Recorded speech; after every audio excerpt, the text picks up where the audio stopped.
All right, let's get our Facebook friends up in here before it's officially time to go. There we go. We got 3 spinning wheels. There's 1, there's 2, there's 3. All right, guys, it's time. It is 6:02 p.m. Mountain Time, 5:02 where I'm at. Carl, what are you, Central Time? Is it 7:02 there? Yes, sir. Okay, 7:02. It's Tuesday. It's the 2est Tuesday of all time. 2/22/2022. Had to get the dad joke in there because I saw it 100 times, and I'm like, God, if I don't do it before Carl, then I'm going to be a failure. So welcome in, guys. Building the Broncos. So much to get into today. Aaron Rodgers, no news interview, of course, but maybe that no news is news. Who knows? And press conference as well. But first and foremost, Carl, how you doing, buddy? It's good to see you. I'm good. It's gotten a little cold here in the Midwest. I think I checked my car today and it was 2 degrees when I took the kids to school. So yeah, not fun. No, not fun at all. Yeah, I had to scrape off snow off my car today, which was moving up to Seattle. You hope you don't have to do more than once a year. That was probably the 3rd time this year, unfortunately, but is what it is. So we're getting at it. Let's get to hello to the comment section here. Bradley Conger coming in saying, "Sup, fellas? Hope you're doing well." Bradley, great to see you. Jeff Noyes coming in. How you doing, Jeff? Says, "I watched the coordinator introduction presser. Came away impressed with all 3 of them. Kudos to Peyton for what appears to be a great hire and Coach Hackett. Absolutely, all 3 seemed intelligent and well-spoken. Obviously, the results will matter the most, and we'll see what those turn out to be. But man, all 3 again, intelligent, well-spoken, articulate. I'm very excited for the people that they hired, and really hoping for the best for all of them. Also, Falling Sloth is in here. Howdy, Broncos country. Hope you all have a great day. Yep, again, Jeff Noyes coming in. Happy Tuesday, the 22222 coming in there. Colin Wood, over under how many minutes until Aaron Rodgers' name is mentioned? Well, guess what? It was mentioned because of you, Colin. You put it in there. So, boom, there it is. Dylan Von Ark, Sup Broncos country. Make sure you hit the like button on the way in and subscribe if you haven't already. Amen to that. Thank you, Dylan. Mike Woodward, evening, everybody. Also, we got Tyler Rodgers. Hackett is such a breath of fresh air, man. I can't wait. So Hackett coming in there. Carl, I got to say, he must have talked to my guy Smythe, who I've talked with at a few NFL combines here, pulled aside. I mean, just the man, myth, legend, in my opinion. Patrick Smythe, what he knows and what doesn't get out is incredible. But I think Smythe must have pulled Hackett aside and said, "Here's the key words, because I want Nick Kendell tonight on tonight's Broncos for breakfast." Building the Broncos, which the Broncos also stole earlier this year. They used it to building the Broncos. I was like, hey, now, copyright infringement. That's not fair. But key buzzwords here. Efficiency. Oh, okay, Hackett. Keep talking to me. Synergy. Oh, do it one more time. Uses the word process 2 times. Now, these are all George Payton buzzwords as well. But gotta say, again, the nerd in me is like freaking out about even these buzzwords. So hats off to Hackett at the top. Energy and those keywords. I'm in. Yeah, you're right. It is fun to listen to him talk. Yeah. And compared to Vic Fangio, who, I don't know, I guess kind of that way of saying he had a punchable face because he just looked angry all the time. And just, his answers almost seemed like he was annoyed at everybody that was asking questions. He was a curmudgeon. Curmudgeon. Yeah. He's the get off my lawn kind of guy. Nathaniel Hackett's the guy with lemonade and cookies saying, "Hey, come on in. Let's have a party here." That's him. Yeah. And you could tell all the coaches that he's hired, all of them have incredible respect for him. Yeah. And just couldn't say enough good things about him. I mean, they really, most of them want to talk about Hackett the person more so than Hackett the coach. Yep. And that says a lot about his character there. Absolutely. And Jeff Noyes coming in as well, saying they seem to bring an energy that has been missing for a while. Definitely some fresh faces in there. Obviously, that could be a double-edged sword. You never know, but I'm going to lean into the positivity for now and say it's a good thing. And definitely there's hope in Broncos country right now, which there feels like there hasn't been in a bit. Maybe it's honeymoon phase. Maybe it's not. But, if it's that good, the honeymoon phase can last for a decade. We'll see. Marquise Serrano coming in here. Marquise and I go way back. Marquise and I used to do some football stuff. We actually played in middle school together, and he's does a lot of football stuff. Big Titans fan, and he's talking about his number 1 quarterback here.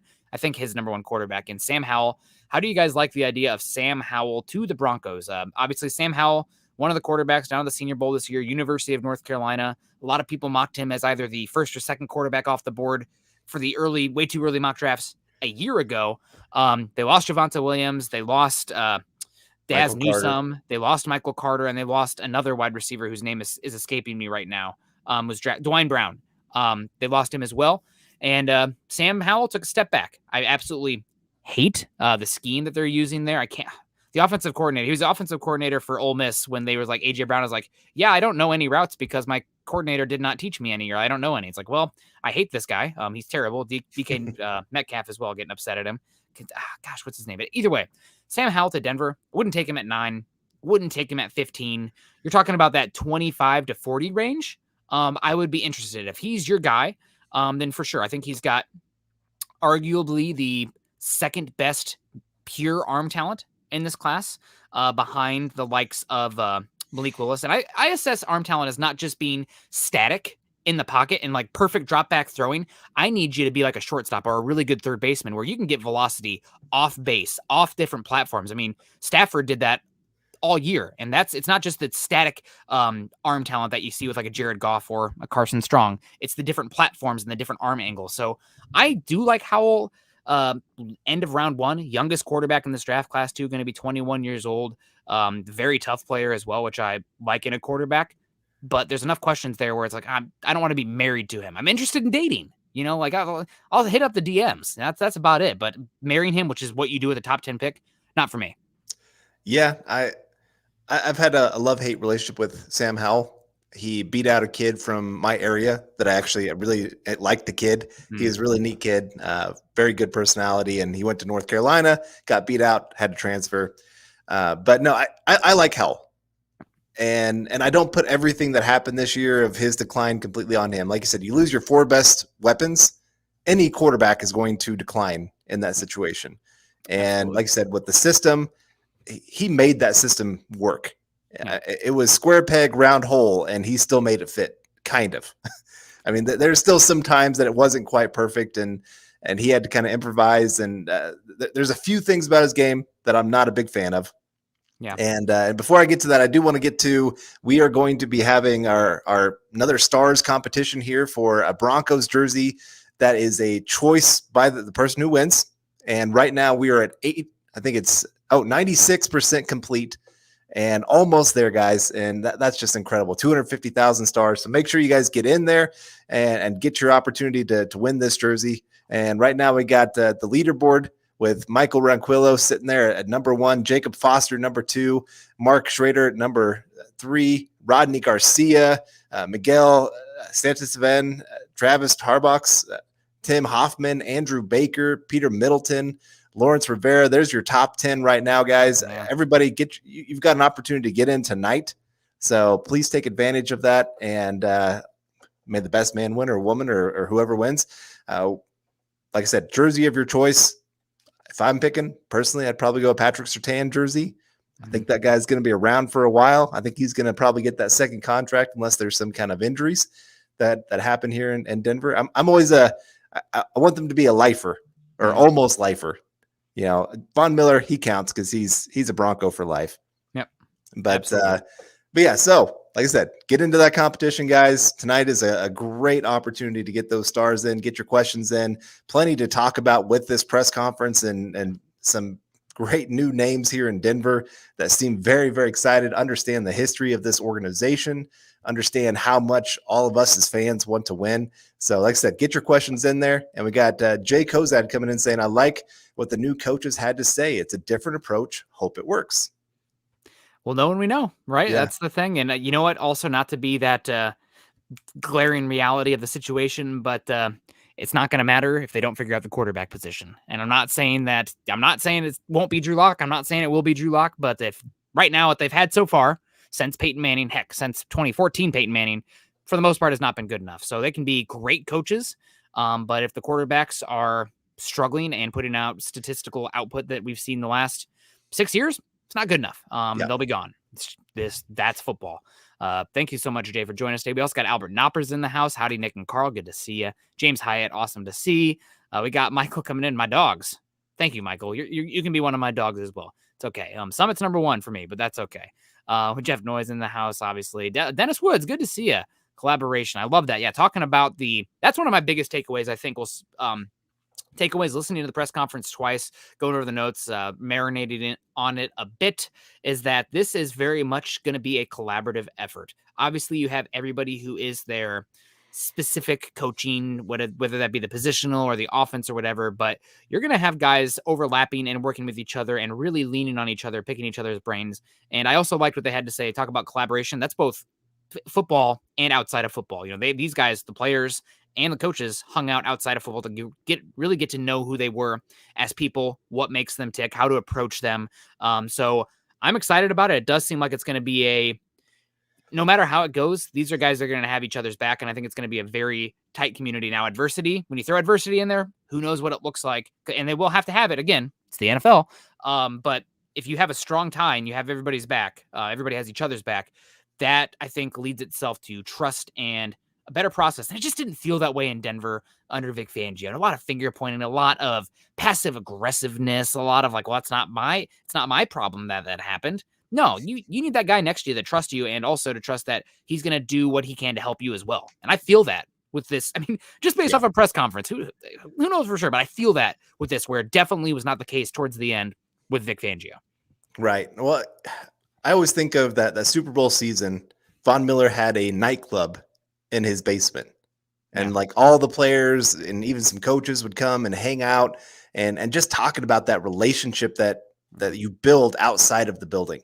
Yep. It's not a job come 9 to 5. And when I clock out, I don't think about this anymore. No, this is our family. This is our friends. This is who we hang out with. And Paul, hi to you as well. Always good to see you. Kelly on coming in saying, yo, CC, what's up, Broncos country? Hope you all doing great. Thank you, CC. Hope you're doing great as well. And Don Olson saying, hey guys, what about starting Brett Rippon this year and see if we can get the number 1 draft choice next spring?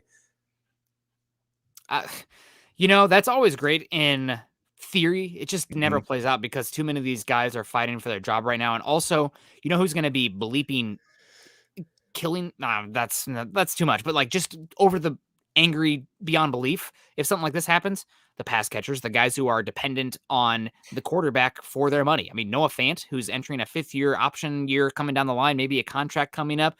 Jerry Jeudy already 3 years in the league. Now you're going to be tanking with a guy who is borderline.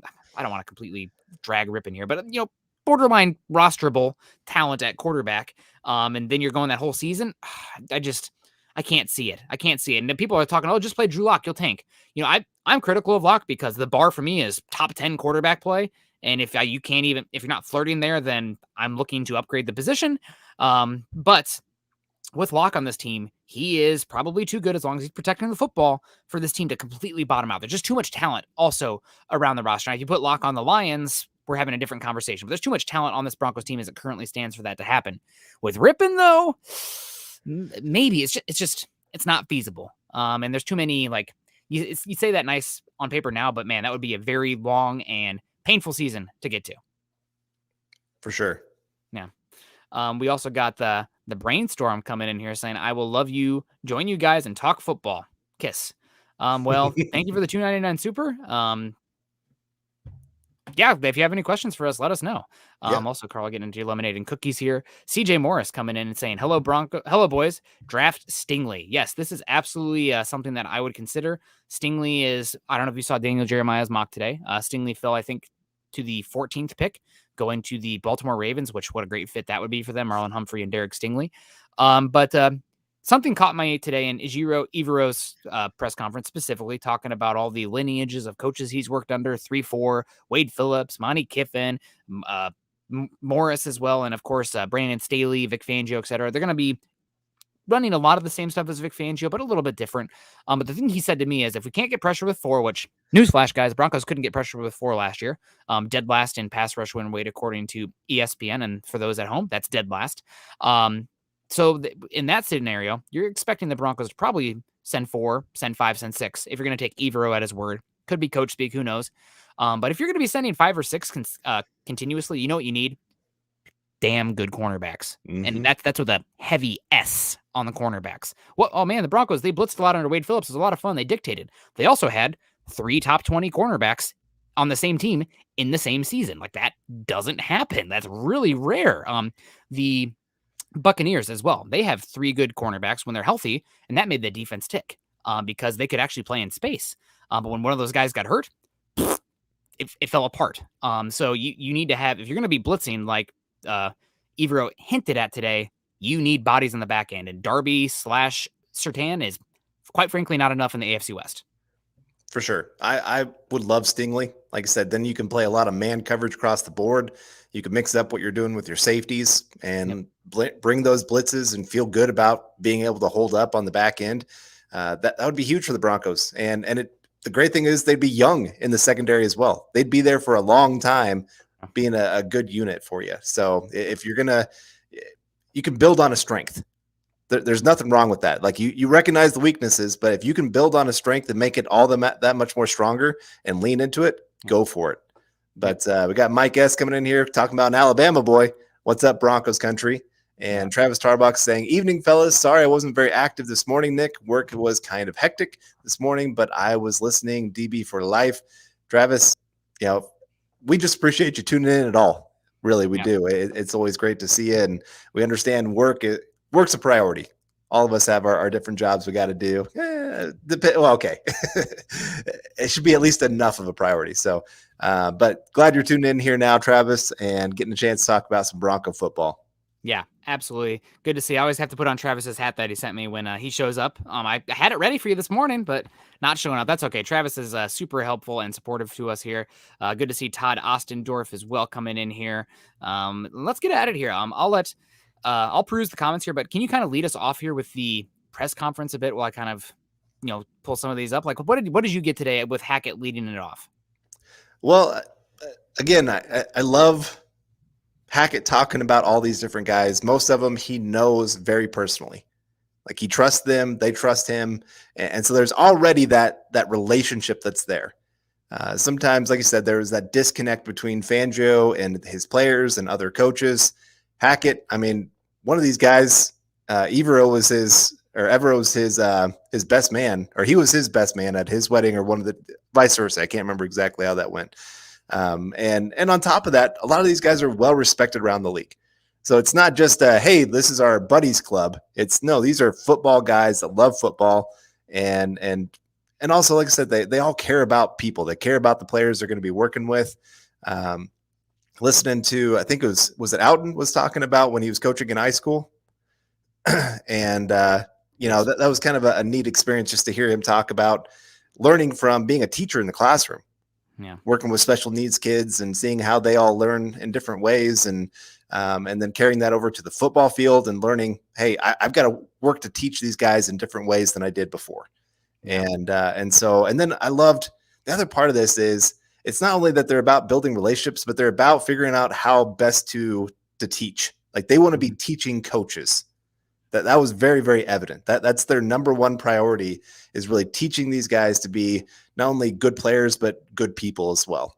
And, obviously you got to go out there and win. You can't just have a team of good guys and say, hey, yeah, we're going to keep your job because, hey, we're good guys. They got to actually go win some games. But it just seems like they're willing to tap into a little bit of everything. And Chase Wellner, thank you for the stars. Really appreciate that. Yeah. I wanted to make sure to recognize you for that. You guys rock. Go Broncos. Thank you. You rock as well, Chase. But no, it just listening to them talk. Like I said, they recognize there's so many different avenues that they need to connect with these players through analytics, through technology, through going out and having supper together, playing cards together, whatever it may be. They recognize all of this has to be a part of being with the Denver Broncos. Yeah. And so just seeing that wholeness of what they're bringing to the table is very different than what we've heard the last few years with different coaches. Yeah, absolutely. And Nathan coming here saying, let's get this to 69 likes, people. Nice. Let's do it. Also, Robert Katzlow's in the house. What's up, Broncos Maniacs? What's up to you, Robert? Hope you're doing well. Michael Ronquillo coming back in today. Michael was a superstar this morning. So good to see you're still hanging around, Michael, down there in Tucson, Arizona. Michael says, good evening, Nick and Carl, on building the Broncos. Go Broncos. Go Michael, man. It's great to see you. Always awesome to see you here. Colin Wood, we have good running backs and the line gets no push. We can't gain 1 yard when we need it or push it over the goal line. Yeah, the offensive line's been a little bit passive, I would say, but hopefully with this outside zone scheme, we can see it get a little bit better. I do think that the futures of specifically Netane Moody, probably most emphatically, given how much movement skill is required for the position, and he just does not look good moving in space. I mean, sorry, guy. Like, if you're a good power scheme fit, but outside zone, but Lloyd Cushenberry, too. He's one that concerns me as far as the fit going forward because of how much climbing and targeting outside of that first line of the offensive line that you have to do with the outside zone defense. So we'll see. Yeah, but I agree with you. You have good running backs, but it's the running game typically only going to ever be as good as the guys blocking for them. Yep, for sure. That's why I am very glad that they brought Glasgow back, because he can play all three interior spots, and he has enough movement skills, and he's very good in space, getting to his guy and making the block. I think he's one of the better ones. So I'm excited to see him. But we got Mike Woodward coming in saying, question, guys, I keep hearing how we have a playoff Super Bowl roster. Am I missing something? I don't see it being that solid. I see holes at every level. I think it's people see the potential. I mean, you got some really good athletes on this roster that haven't been there in the past, guys that can get open in space. You got a lot of weapons that can make plays, and we've seen it in little bits. I mean, obviously, Cortland Sutton, he's shown it for an entire season, going over 1,000 yards. Tim Patrick, he's shown he can be right there at that 1,000-yard wide receiver. Jerry Jeudy, I mean, that touchdown to end the 2020 season against the Raiders for that 92-yard touchdown or whatever it was. I mean, you get to see he can go and make those kind of plays. And we saw it in the first week against the Giants before he got hurt. 100%. I mean, this guy, you get him the ball, he's going to make something happen. Noah Fant, you think back to his rookie year against like the Houston Texans when he had some huge plays in that one where he took a 5-yard pass and turned it into an 80-yard play. So you see the potential of what those kind of weapons can be. And then on defense, yeah, you got playmakers at the different levels. Yes, there are holes, but you see a lot of young players that have stepped up that could grow into something more. Broncos haven't had that as much in the past. I think this is also first let's get to Michael, because, man, Michael always coming in with the help. Let's hit the Stars goal tonight, Broncos country. Go Broncos. Michael, the Star goal has been hit in my mind because you're here. So we appreciate you, obviously, joining us on Building the Broncos today. Coming back to Mike Woodward's question here, I don't think that you're missing anything, but I think the most important thing in here is that maybe not just you, but this is something that happens to every single fan of every single team. You're so close to the situation that if you step back, you notice that every single team has holes and issues across the roster. I mean, the bleeping Super Bowl winning Rams brought in Eric Weddle, who hadn't played football in 2 years, who's wearing the green dot in the Super Bowl. First time a safety's done that in like 5 years. And they're linebackers. Troy Reader, they're Ernest Jones. I mean, solid for them, but rotational guys. So every single roster is going to have holes. The thing about being a Super Bowl roster or a playoff roster is that a good quarterback, especially when you're talking about like jumping up tiers, like going from like a tier 4 quarterback to a tier 3 quarterback is worth like 2.5 wins on the season. And then like from every single tier up there, it's about 2.5 wins. So if you plug in, it depends on the caliber of quarterback, but even though there are holes in this team, if you plug in even a Kirk Cousins who's, 8 to 12 any given season, we'll see. I mean, these guys are being moved up because Tom Brady leaving, Deshaun Watson out of the league right now, maybe Aaron Rodgers leaving, who knows? But definitely. And that's, again, it just goes to speak of how valuable the quarterback position is. If you have a good enough quarterback, you do not have to have a perfect roster, period. End of story. They cover up holes. They raise all ships, all the cliches. They're true for the quarterback. But you have to have an exceedingly perfect roster and so narrow margins if you don't have that guy. And that's why you typically don't see teams that don't have a great quarterback, or when you do see them win a Super Bowl, they tend to regress quickly, massively back to the mean. 2015 Broncos, the Eagles after Nick Foles, Ravens with Joe Flacco, quick regression back to the mean because it's so fragile as far as health. All those guys that are young, contract, cost controlled at the same time, blip, gone. Right. I think of Hackett with the Jaguars, where they were in the AFC Championship, almost, I mean, just a couple plays away from going to the Super Bowl, and had that great defense, great run game, all those kind of things. And then by the next year, they're pretty much blowing it up because they didn't have the quarterback figured out. But we got the brainstorm coming back in again. If we don't trade for Aaron and we don't get a quarterback this year in the draft, who will you guys look forward to next year's draft. Oh, okay, everybody knows Bryce Young and CJ Stroud. CJ Stroud, as I forget the name mid-sentence, but because I was already starting to think of all these other quarterbacks. I actually was pretty impressed with Will Levis this season at Kentucky. He's a decent athlete with a good arm, and he did a pretty good job unlocking Wan'Dale Robinson for that offense there at Kentucky. I think Phil Jurkovic at Boston College has some intriguing tools.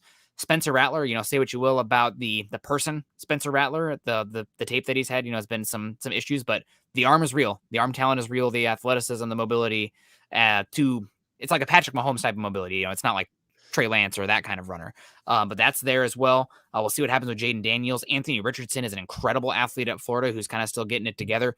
I really like Jaron Hall at BYU as well. Yep. There's Van Dyke at Miami, who is really intriguing. Tanner McKee at Stanford was really talented as well. He intrigues me. So there's a lot of guys. It's Jake Haener. I don't think he's got an NFL arm. I did not overlook him on purpose. All right, I overlooked him on purpose. Okay. Unfortunately, but I gotta have. There's like a cutoff for arm for me. It's like who's the guy in this year's class from Western Kentucky? Ellaby? No, that's Western Michigan. That's Western Michigan. Yeah, Bailey Zapp. Sorry, buddy, you don't got enough RPMs on that ball for me. But as far as next year's draft, that's where I'm looking as well. And who knows? Maybe Aaron Rodgers is available next offseason if you can't get him this one. Who knows? Thank you so much, Brainstorm. Appreciate you double dipping here. It's great to see you. We also got a $20 super coming in from Corey H. How great, man. We love you, Corey H. It's going to be great. I was able to catch Aaron today. Nothing said is right, but there's a lot of nothing said. He talked about a lot of nothing. He could have said anything, but he said nothing, and that is something. We still have a shot. Yeah, there we go, baby. The good vibes are rolling. We still have a shot. I think, personally, Aaron Rodgers is going to be back in Green Bay next season, but I think that's me coping and guarding myself. It's like the hottest girl in high school. I'm with my high school sweetheart, so I'll keep my voice down on this one. This is just an example, not me, but I'm not even going to ask so I don't have to get turned down. That's where I feel like I'm at with Aaron Rodgers. I'm not even imagining the possibility because I can't take the hurt again that I got last season. I'm still holding on to that little bit of hope that this works out for the Broncos. God bless you. You got a 4-year run here of greatness, and it's all exciting. And then of course they find their next quarterback right after him, and we just ride off into the sunset on unicorns. That's my world. That's where I live. But no, you're right. He did say a lot of nothing, and thankfully, he said it at the beginning of the interview, like, hey, I'm not going to give anything today. So I'll be honest, I kind of cut it off at that point. I'm like, man, you got to be kidding me. I thought I was tuning in for this big announcement, and you put out this big thing yesterday, and now you're saying, oh, I got back from this retreat, and I'm just very thankful for the people in my life and all this kind of stuff. And I don't know. He's such a strategic person. It's hard to know. I think he feeds off this of people trying to read into everything he's doing and almost finds it funny. But, I still want him, but it's starting to tick me off a little bit with this holdout. I just want to know, can I move forward with you or move forward without you? I need to know where I'm going. Quit teasing me, you son of a... Okay. Yep, absolutely. I mean, God, it's good TV. Maybe he's a little bit of a narcissist, but most of the great quarterbacks have been. You're damn right I'd take him here in Denver still. My guest coming in with the Alabama Crimson Tide logo here. Wondering what tackles will be left at 9. Your boy Evan Neal will not be there at 9. I guess there is a chance that Ikem Ekwonu could be there in North Carolina State. Maybe some teams are like, oh, he's a guard. I mean, he can guard or tackle. I don't really care. I also think there's been some people who haven't really considered him because of the run blocking-esque fit. And I want the pass protector. He's still got some work in the pass pro, but his ability to be a heat-seeking missile at the second level as a blocker is incredible. And that's something that I'm going to be interested to see how Quinn Miners does this year, because Quinn Miners, great athlete, no doubt about it. But sometimes I felt like he was a little bit over his heels and out of control when asking to reach block. That is not the case with Ekwonu, man. He is targeted, locked in, and he's going to bury somebody. So he's one, probably not going to be there at 9. Maybe Charles Cross. I have concerns about his pass protection. I do know he's working with Duke Manyweather. Might have to pick his brain about that. Sometimes we've DM'd back and forth in the past, so we'll see. Some Tristan Wirfs love, which was great. That was Tristan Wirfs sophomore year. I'm like, this kid is amazing. Oh my God. And it's He is. And let me see the other one. Maybe Trevor Penning up there at 9. I saw that Daniel Jeremiah had him going 6 today in his mock draft, which was wild to me. But things are going to change a lot, and consensus is all over the board in this year for the draft, apparently. So who knows? But those are the guys I think I'd keep in mind right now. Anybody else would be a concerning level of reach. I'm with you there. I know some have mentioned, I'm trying to remember, the guy from Central Michigan. Bernard Raymond. Yep. He's talented, but he's kind of more of an end of round 1 kind of guy, in my opinion. Yep. Didn't do as well at the Senior Bowl as I'd hoped. Granted, the edge talent at the Senior Bowl was pretty good, but I did not think that he held his own to the extent of like, oh yeah, that's a first round pick, if that makes sense. Yep. And we got Robert Caslow coming in here. Carl, I don't know if you have the ability to grab any of the things as well, but if you see any that, tickle your fancy, then go ahead. Scott is not joining us today, so we are it's the live streaming equivalent of free balling it. But we're going in here. It's not brought to you by Manscaped, but maybe it should be. What are the needs that need to be filled in free agency? The real cheating answer here is all of them. Every single obvious gaping need that you have on this roster right now, where you don't have the guy. Let's look at it this way. You look at the roster right now, prior to the draft, even what spot can I go into the season and I feel comfortable with what I have with the starting 11, maybe a few depth guys as well. Those have to be filled prior to the draft, because you cannot go into the draft with a singular position needing to be drafted in the first round or the second round, or your season's sunk. So to me, that says for sure, you need to bring in a tackle, a right tackle, without a doubt. And you also have to bring in an off-ball linebacker. The other position, or two. I feel confident that going into the draft with Josie Jewell, Alexander Johnson, pushed also by Jonas Griffin and Baron Browning, that you should be okay there and let the draft come to you. It's not like where you're total question marks at the position, which you are right now at right tackle and linebacker. Those are the two that I think have to be filled in free agency, no matter what. Yeah. Nickel corner, it would be tough to go into the draft without having somebody for that position, because they've lost 95% of the guys that took snaps there are gone off the roster right now. And that's an underrated position in today's NFL. I still hate that they don't count that as a starter when they're listing their top 11, because that position plays more than usually your second, third linebacker. Yeah, absolutely. And sorry, I got to clean up a little bit of trash here in the comment section as well. But that was unfortunate.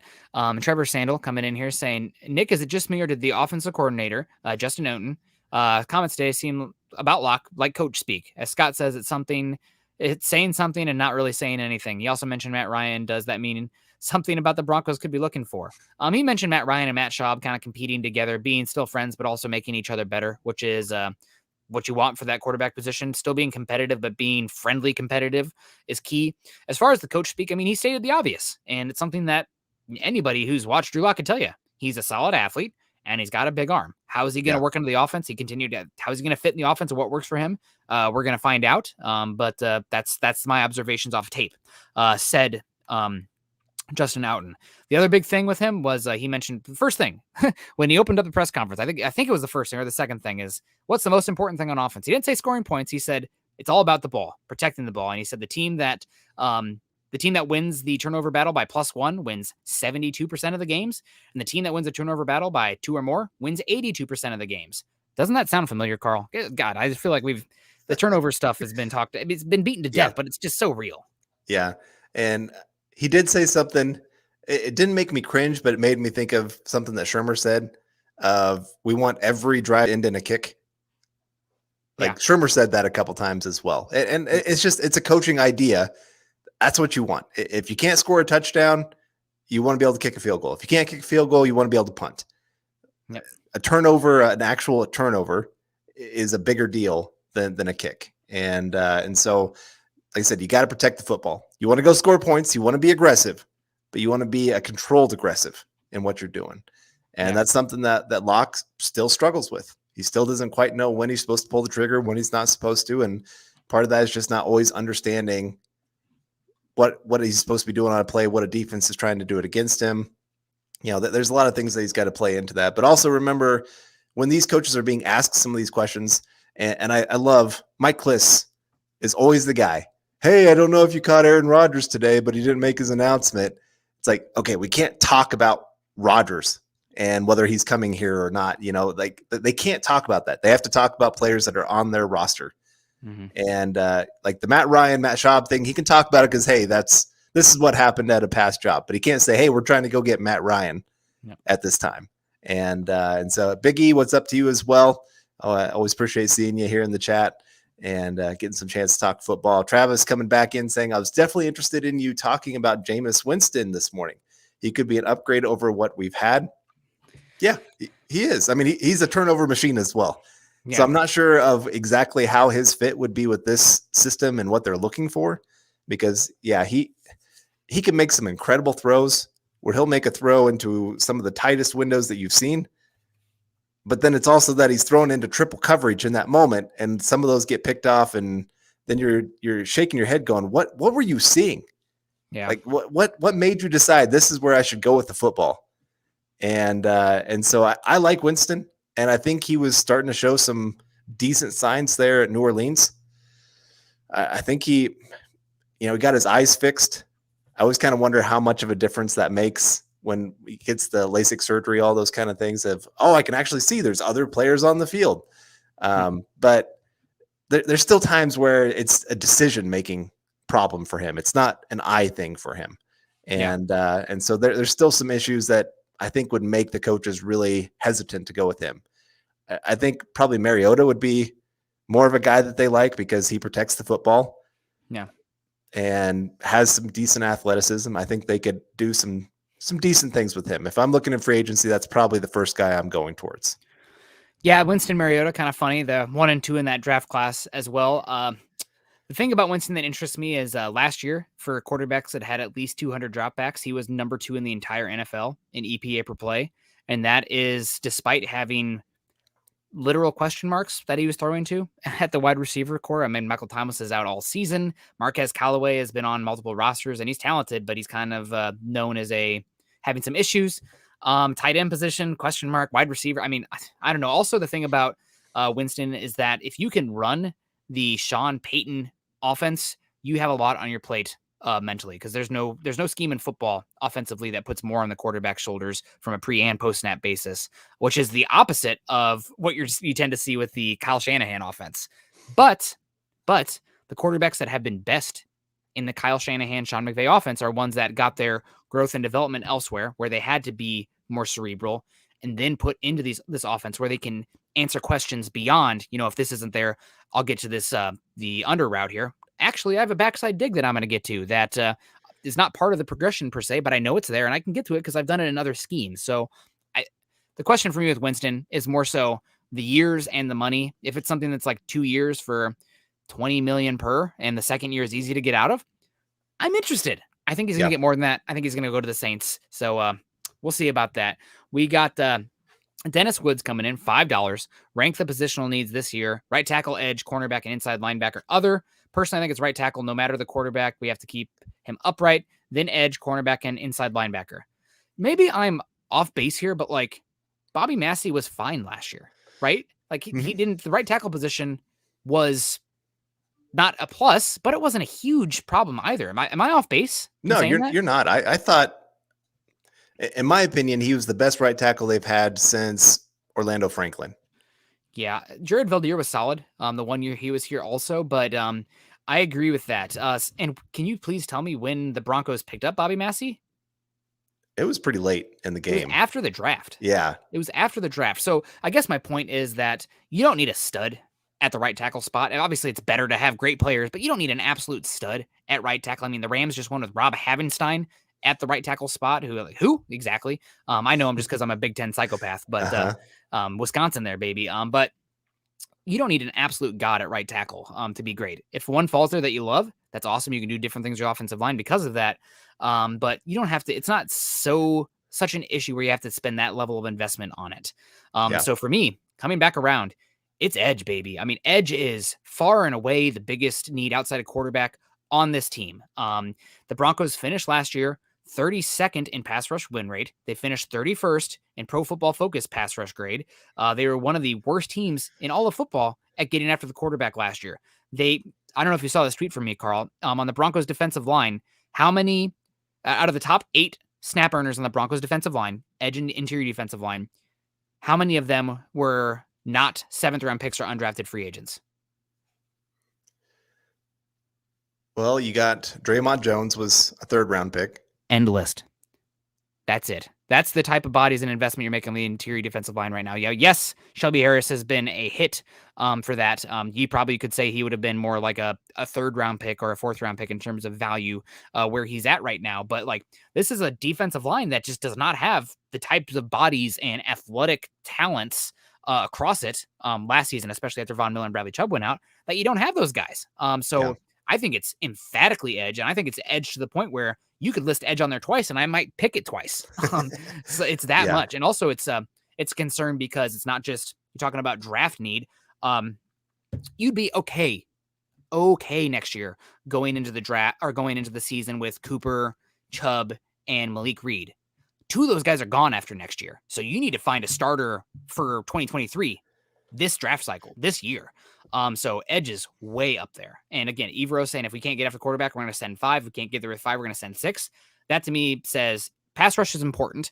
And I would rather not blitz because I want to send 4. But if we can't do it, if we can't get there with 4, we'll send more. That means that this is a team that he knows they need to spend more investment on the defensive line and the pass rush.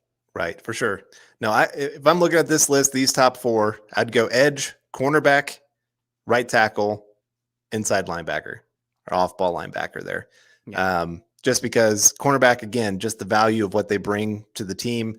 It's a lot harder to find a quality starter after the draft like they did with finding Bobby Massey for the right tackle position.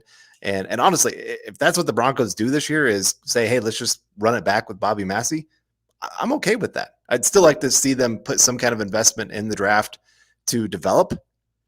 Yeah, but I really don't mind if he's the starter this next season. But that would be my order again, just edge, cornerback, right tackle, off-ball linebacker. And all of them are good needs. And if they drafted any of those early in the draft, I'm going to be happy about it and excited to see what they could do with it. It's just, you got to keep putting more and more bodies into all these different positions. You got to spread. I mean, that's exactly what the draft is about. And I'm glad the Broncos have a lot of draft capital. Like even if they trade for Aaron Rodgers, they can still fill out a lot of positions on this roster to make it look good. Yeah, absolutely. And Michael Ronquillo coming in with more support. We thank you, Michael. And also, everybody, shout out to Dylan because we had some absolute trash in the comments here. Obviously, we're trying to do what we can with the show, but Dylan, we couldn't do it without you. Thank you so much for taking out the trash. And typically, you kind of want to dance around things, that might be a little touchy. That guy was garbage, and I hope they never come back. Or those people, whoever they are. Shout out to Dylan. Thank you for your help on that. But it also says resign Massey and draft a guy. That'd be great. There are some outside zone tackles that were Scott and I discussed this morning. We'll get into it a little bit more with the combine coming up here. So it'll be really fun to see the measurement, see actually who's going to stick reaching that 33 and a half inch arm length. That is a prerequisite for sticking at tackle for me, at least. So let's keep going with the conversation here about the offensive, defensive line, special teams coach. I got to say, man, the special teams coach, I know that he came off a little bit gruff maybe at first, holding back, especially when he's like talking about like, I don't know exactly what scheme they ran. Obviously we know that we were last in punt return and kick return. We got to work on that, but like, he's a dude, man. I was like, I'm vibing with this guy. I want to be friends with you. Like Nathaniel Hackett, he's fine. He's corny. I'm sometimes can be like that too. But I thought that this special teams coach, whose name is escaping me right now, because Dwayne Stukes. I loved him. I'm really excited to see what he does with the team. And man, I would kill to be in meetings with him. Yeah, no, he was, like I said, he started off a little rough. Yeah, you could tell this is new to him, of getting in front of media and answering questions like this to this kind of extent, I guess I'd say. But it was nice hearing him just talk about, okay, I got to convince the players that this scheme is good. And then I can go from there to actually taking advantage and helping them learn and grow from there. I love that part of it.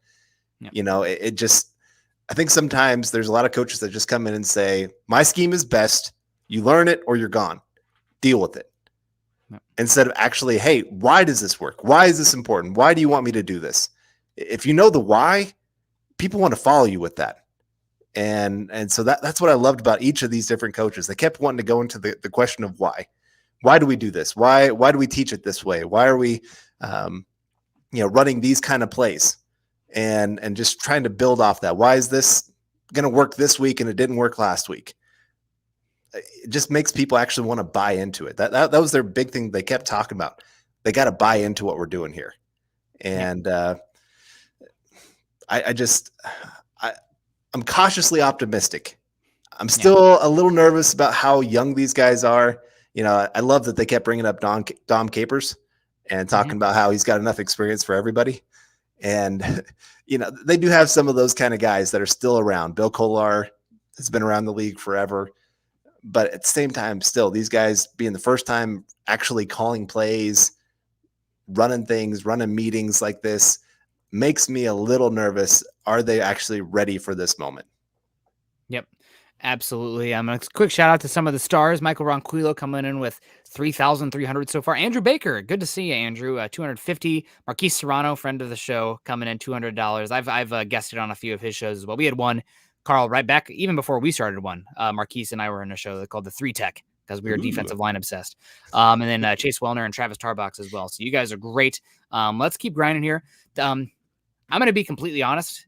I am much more of a reader and enjoyer of defensive schemes than I am offensive schemes. Because I always think that defensive guys are more problem solvers, where offense, we're going to run dagger. We're going to run sail, I like to run scheme stuff. That's way more aesthetically pleasing to me. But I did think it was interesting. What information did we get today from Ejiro Evero?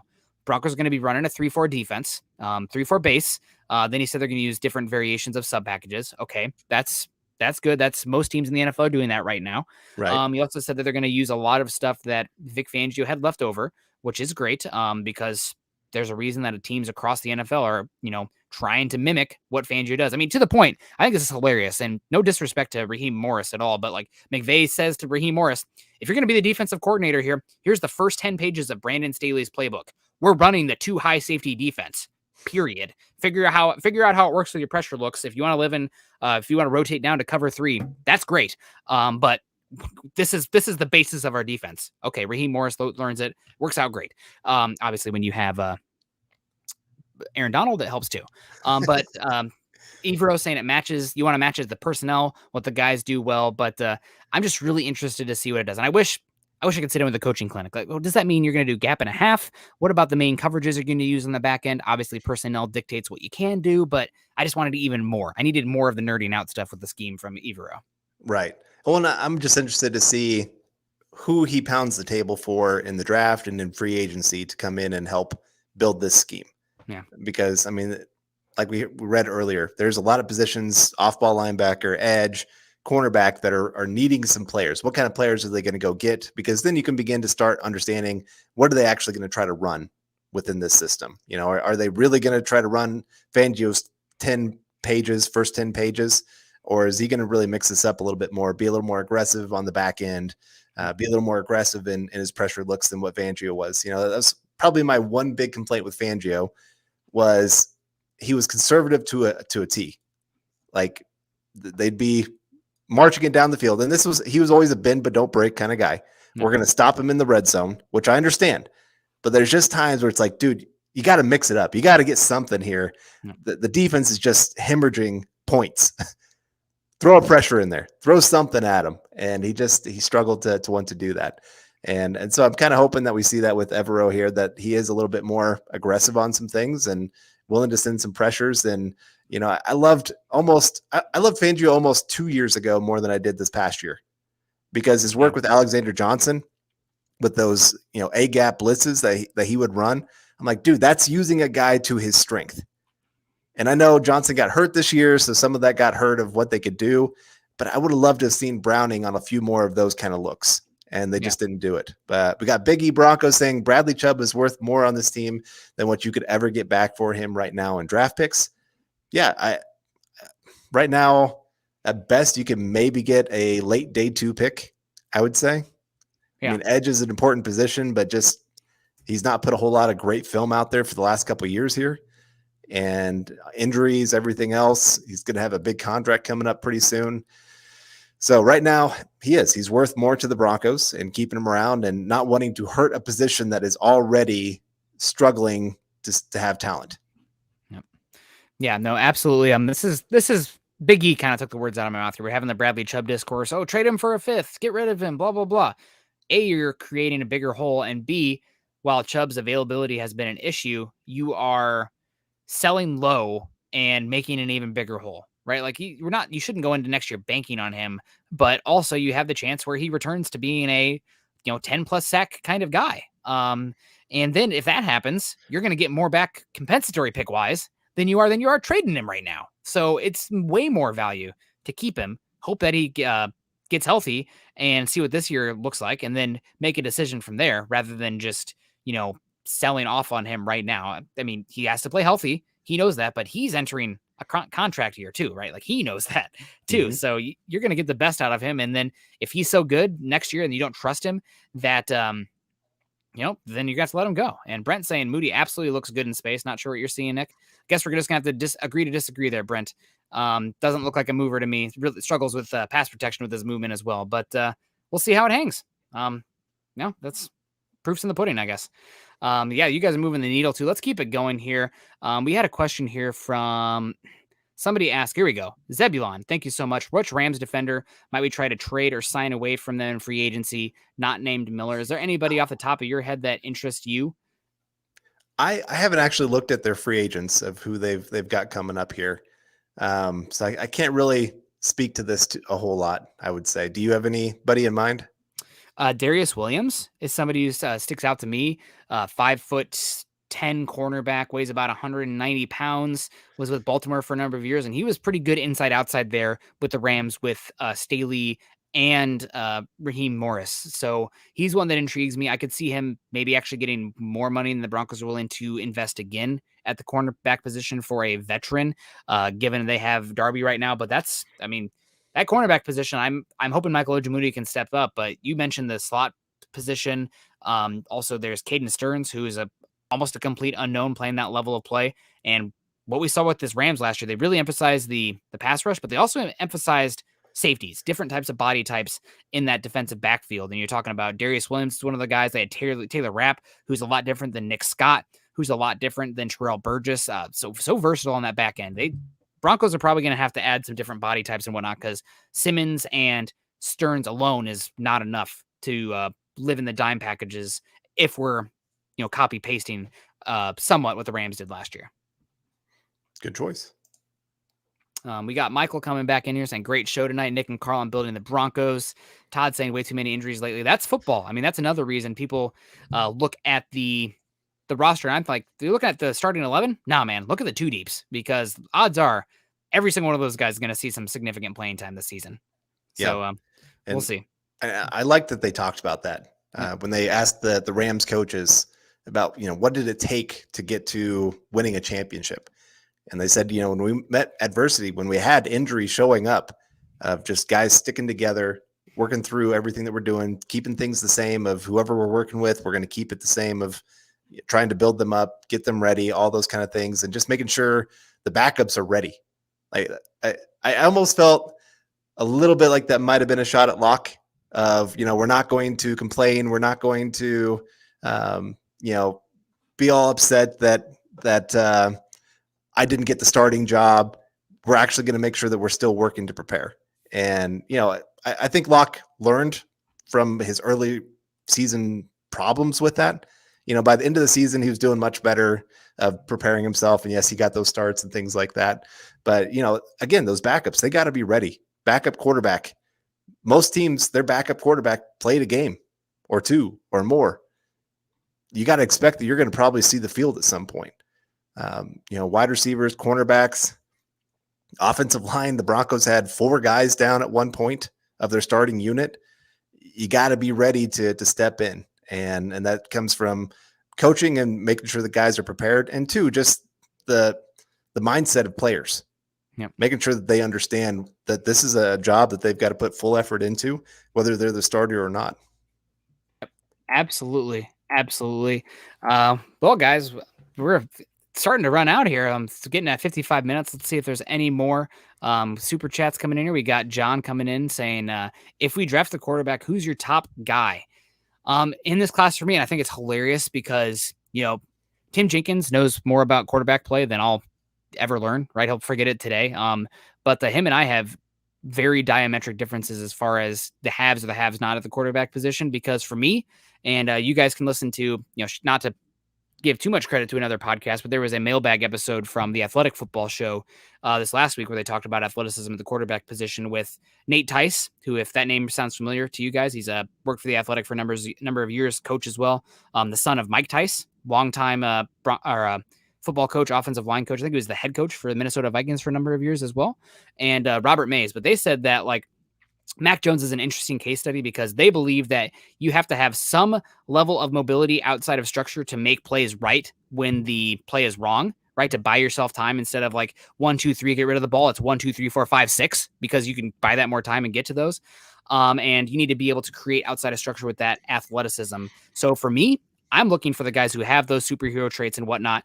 And I would rather swing on that kind of guy and miss than swing and get a single because the other team made an error, that kind of thing. I view the drafting a quarterback as a home run derby. If it's not over the fence, it's an out. So for me, my number one quarterback is Malik Willis. I understand that you have a boom or bust chance for him. He's not young for the position as well, so it's not a 1-for-1 with Trey Lance. But the athleticism, he's legit body type and athleticism. He could play running back in the NFL. That's not hyperbole. He could. He's that level of athlete, and he's also got the best natural arm in this class. He's got a lot of work to do as far as mechanics, the lower base, processing, et cetera, et cetera. I'm swinging for the fences. And if I miss, I'm swinging again. I'd rather, swing 3 times than swing once and hit a single and be like, oh, maybe that guy can turn into a double. Maybe he can turn into a triple. No, I'd rather no. And that means me leaning into the guy with the highest traits. So Malik Willis is my top guy. I'm torn on this because when I'm watching the film, like I said, Malik Willis is probably the guy that underwhelmed me the most because it was just such a high variance of big play or nothing. Yep. And there's a lot of times where you saw him making really bad decisions, not understanding what the defense is throwing at him, just his pre-snap and post-snap ability. He's got a long, long ways to go. Yep. And so it's hard for me to even see him making it to that kind of level. And just not to cut you off real quick, but a caveat here is I think every single one of these quarterbacks have a long way to go from as line checks, from as pre-snap work. None of these guys did that except Desmond Ridder. He's the only one, maybe a little bit Pickett, but they put way more mentally setting everything up on Ridder than any of these other quarterbacks. So just want to add that Willis is far away, but so is Howell. So is Corral. I get that. So I do. So, yeah. I'm so torn. I guess I'll just throw out a name. I'll say Sam Howell right now, just because, one, he's young. Yep. So there's a lot more opportunity and possibility that he's going to grow as a player. I like that you see just the fight in the kid. That kid never quits. When his teammates were not very good this year, that guy willed them to some victories that they should not have won this year. Now, he made some really stupid decisions along the way and sometimes put his team in position to lose games as well. Sounds kind of familiar to Drew Lock. Yep. But I think if you get him back to having more talent around him like he would have here in Denver, and I think this system where you're really setting it up for the quarterback to have success, where you're making things a little bit easier, I think you can take advantage of some of the things that he brings to the table. And so I guess I'm leaning into that one right now, but it's still right now, if the Broncos take them, especially pick 9, I'm going to weep openly. If we're doing our live show, I will weep in that moment. I can guarantee it. Oh no, Chad. I lost connection. I'm gone. Sorry. No, we'll see. And again, this is not, I swear to God, George Payton in a prior life was a CIA agent in the Cold War. So everything we hear, oh, the Broncos think this. This is me doubting it every time. But I have heard that the Broncos front office, the personnel evaluator people have stringent hand measurement thresholds that they have at the quarterback position.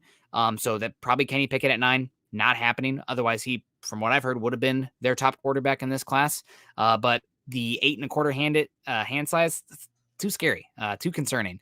So we'll see with that one. Unless this is what I was told, unless Nathaniel Hackett says that's his dude, maybe they would overlook that if the coaches are over the moon about somebody. But who knows? And coming back to the mobility question with quarterbacks as well, early on, the most important thing for a quarterback on the field is the processing and the accuracy.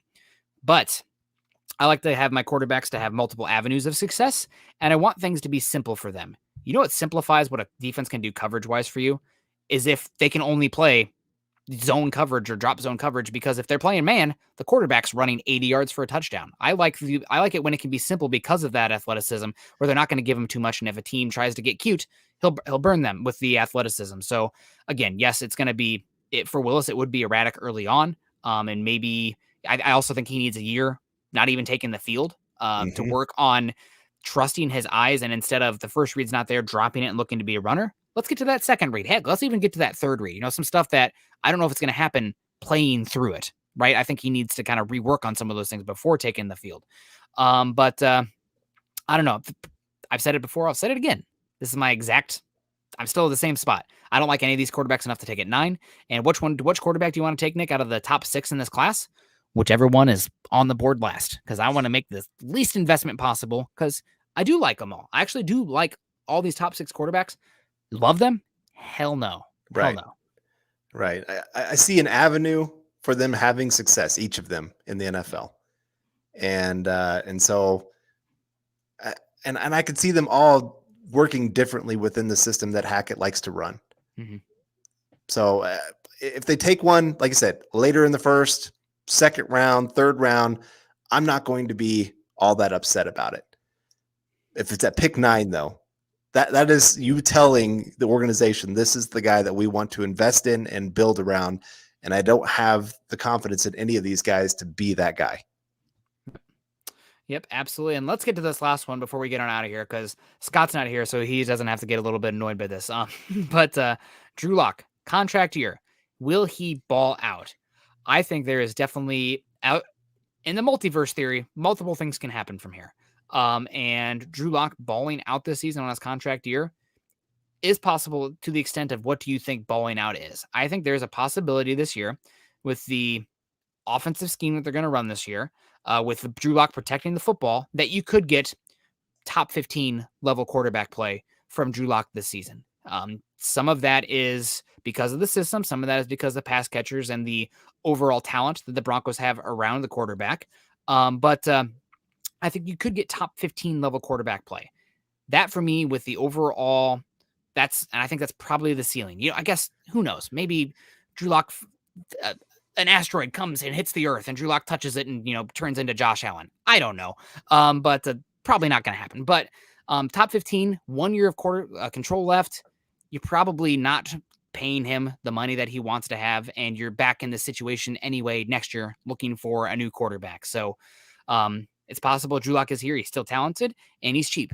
And if he wins a competition as the starter, God bless him. I'll be pulling for him because he'll be the Broncos quarterback, and that's way better. I'm not that petty to cheer against him because I'm a skeptic. Right. But I think that him balling out will be that's in the eye of the beholder what balling out means. But I don't think he has the likelihood of becoming a consistent perennial top 10 quarterback. And that's what you need in the AFC West in the very least. Right. Well, you kind of look at the 49ers with Jimmy G. Like he's a decent quarterback, but they recognize that they need something more. Chiefs, when they had Alex Smith, he could become, he was a decent quarterback for them, but they recognized that they needed something more to be great, to actually compete for championships. And that's probably my biggest fear is Drew Lock turns into a top 15 quarterback. And then the Broncos are like, well, let's pay him because we really don't want to go back to being bottom 3 in the NFL again.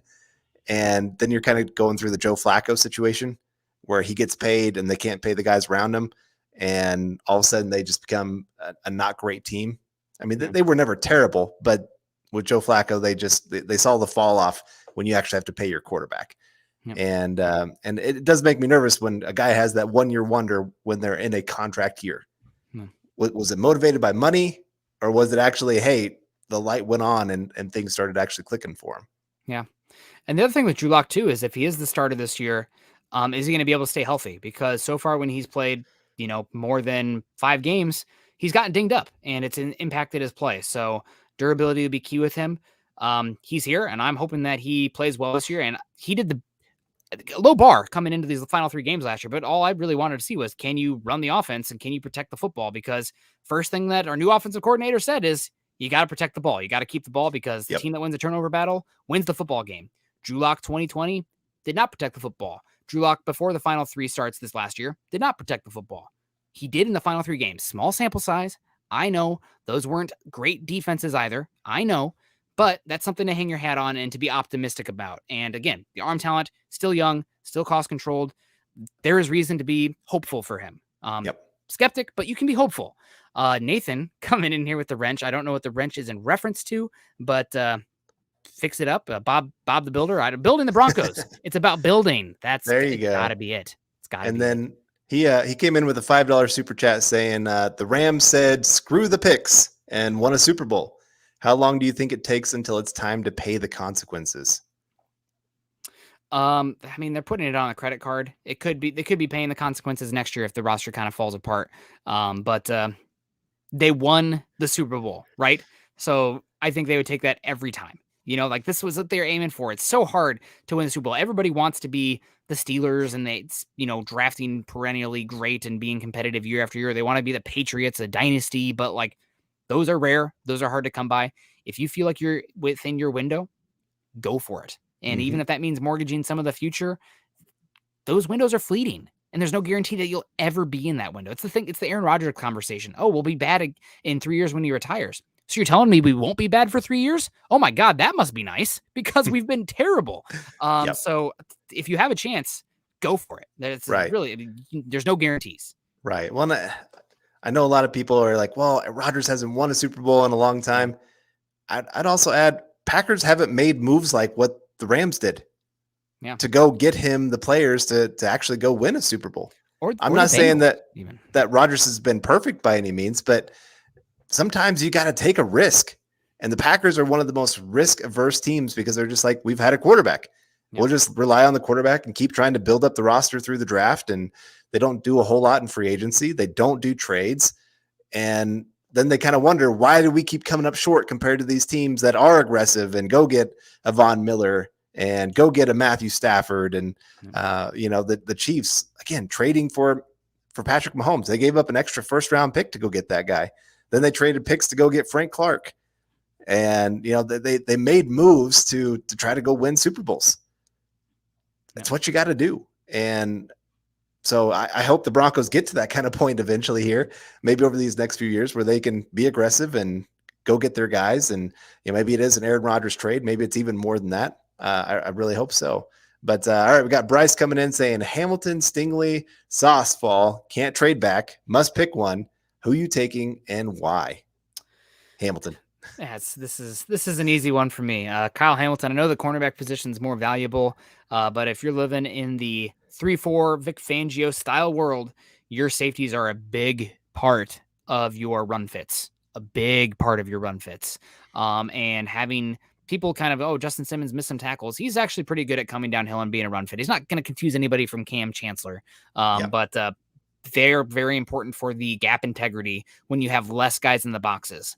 And Hamilton, I've said this before to Scott, and his eyes have kind of glazed over because he didn't get the Pokemon reference. But let's say if Justin Simmons is Eevee, then God, I don't know what's a 2-level evolution Pokemon. I don't even know. But Kyle Hamilton is like bigger, faster, stronger Justin Simmons. Like if you took him on Madden, you took Justin Simmons on Madden and copied him, and then changed his speed, athleticism, strength, and added like 5 to 10 on all his attributes, that would be Kyle Hamilton. And you could pair those guys together, what you could do from the pre-snap looks with the safeties, which one's coming down and which one's dropping back. Is it cover 4? Is it match quarters? Is it cover 3? Who knows? He's also extremely good in the short pass game, which the Chiefs, Teddy Bridgewater last year had more air yards than Patrick Mahomes, that kind of thing. Why?